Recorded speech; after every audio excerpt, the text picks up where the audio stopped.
देखिए आज आप लोग के मतलब 10वां का चालू हो रहा है नया बैच। सभी को पता है, पहले से कुछ लिखा हुआ है, इसको बारे में बता देते हैं जो आप लोग पिछला बार पद पढ़े होंगे 9th क्लास में। ठीक है, वही चीज को हम लोग रिपीट करते हैं। अब 10वां में क्या क्या पढ़ना है ना, कौन सा प्रकाशन में क्या है उसके पर चर्चा कर लेंगे हम लोग।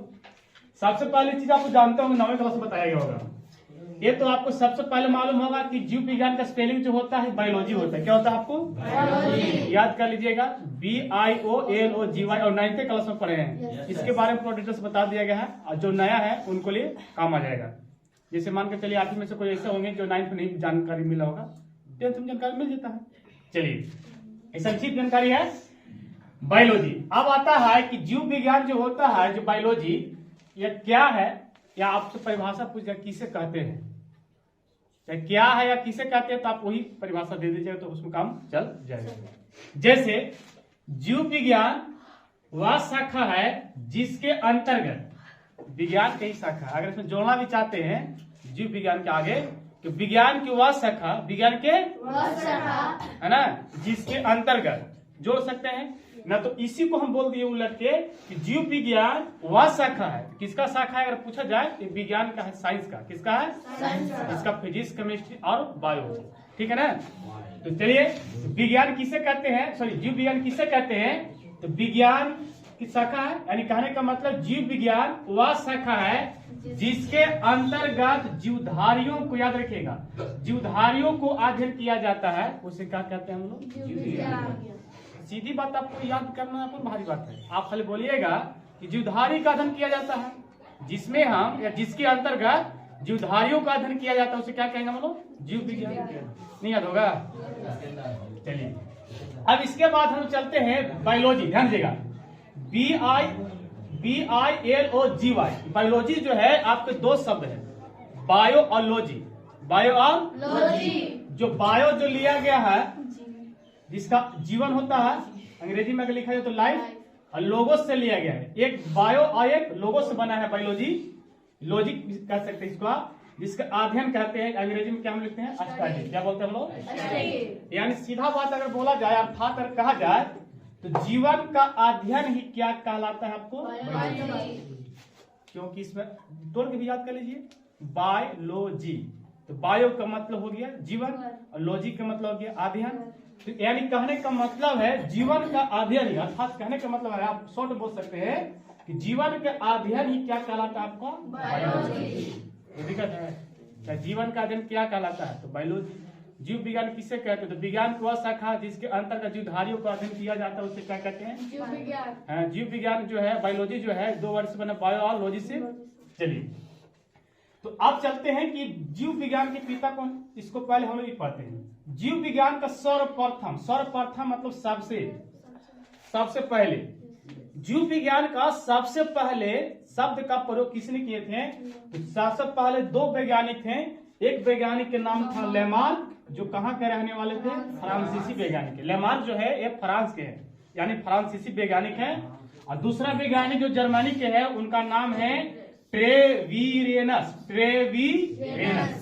इन दोनों ने 1801 ईस्वी में, 1801 ईस्वी में सर्वप्रथम जीव विज्ञान शब्द का प्रयोग किया। तो कि अगर मान के चलिए ऑप्शन में से आपको दो में से कोई एक दिल रहे तो मार दीजिएगा आंसर, ना तो दोनों दिल होगा तो फिर देखिएगा सी में आपको आंसर मिलेगा, ए और बी दोनों। ठीक है, तो आपसे अगर हम पूछें कि सर्वप्रथम जीव विज्ञान के प्रयोग किसने किया था, तो लेमार्क। किसने? कहाँ के थे? फ्रांस के थे। एक और थे ट्रेवीरेनस, जो कहाँ के थे? जर्मनी में। कब किए थे? तो 1801 ईस्वी में। जीव विज्ञान किसे कहते हैं? तो विज्ञान की वह शाखा जिसके अंतर्गत जीवधारियों को अध्ययन किया जाता है, उसे क्या कहते हैं? जीव विज्ञान के अगर तोड़ा जाए तो दो शब्द में तोड़ सकते हैं, बायो और लॉजी। बायो का अर्थ में क्या होता है आपको? जीवन। और लॉजिक के क्या पता थे? अध्ययन। यानी अर्थात अगर बोला जाए शॉर्ट में, जीवन का अध्ययन क्या कहलाता है आपको? कोई दिक्कत है? यहाँ तक तो कंप्लीट हो गया, ये आपको बेसिक हो गया। इसके बाद आता है कि जीव विज्ञान के पिता किसे कहते हैं? जीव विज्ञान के पिता अरस्तु को। किसे कहते हैं? अंग्रेजी में who is the father of biology बोल सकते हैं। जीव विज्ञान के पिता किसे कहा जाता है आपको? अरस्तु को। किसे कहता है? आप आइए 10वां में जब आते हैं तो जीव विज्ञान हमको पढ़ना है। तो जीव विज्ञान कितने चैप्टर आपको याद रख लीजिएगा। तो एनसीईआरटी के अंतर्गत हम बता रहे हैं, एनसीईआरटी से भारतीय भवन में जाइएगा ना तो अलग अलग ज्यादा पड़ जाता है, ठीक है। तो एनसीईआरटी के अंतर्गत कुल जो है लगभग 5 चैप्टर, कितने हैं आपको? 5। तो पहला चैप्टर जो आएगा आपको ध्यान दीजिएगा, पहला चैप्टर जो है अध्याय की बात करते हैं जैव परिक्रम। क्या होता है? आप ध्यान दीजिएगा, ये एनसीईआरटी के अंतर्गत बता रहे हैं। जैव परिक्रम पहला चैप्टर है आपको एनसीईआरटी में। भारतीय भवन में जाइएगा तो आपको ये सब अलग अलग चैप्टर मिलेगा, पोषण भी मिल जाएगा, श्वसन भी मिल जाएगा, परिवहन और उत्सर्जन, ये सब जो चैप्टर है ना आपको अलग अलग भारतीय भवन, कोई बुक में ऐसा नहीं भारतीय भवन बोली चाहे कोई बुक में होगा आपको, लेकिन एनसीईआरटी की बात हम कर रहे हैं कि एनसीईआरटी के अंतर्गत पहला चैप्टर जो पढ़ेंगे हम लोग जैव परिक्रम, और जैव परिक्रम के अंतर्गत हम क्या पढ़ लेंगे? हम लोग पोषण भी पढ़ लेंगे, श्वसन भी हम लोग पढ़ लेंगे, परिवहन भी पढ़ लेंगे, उत्सर्जन भी, यानी इतना 4 पॉइंट जो है आपको जैव परिक्रम के अंतर्गत आएंगे। और कोई प्रकाशन में जो है उत्सर्जन के अलग चैप्टर को बना दिया है, परिवहन के भी अलग चैप्टर बना दिया, श्वसन के भी अलग चैप्टर बना दिया। जब भारतीय भवन आपको किताब होगा उसमें देखिएगा, ठीक है, याद आ जाएगा। तो इसमें 4 गो आपको पॉइंट आपको जैव परिक्रम में मिलेगा। उसके बाद हम लोग चलते हैं नियंत्रण और समन्वयन, दूसरा चैप्टर मिलेगा आपको एनसीईआरटी में।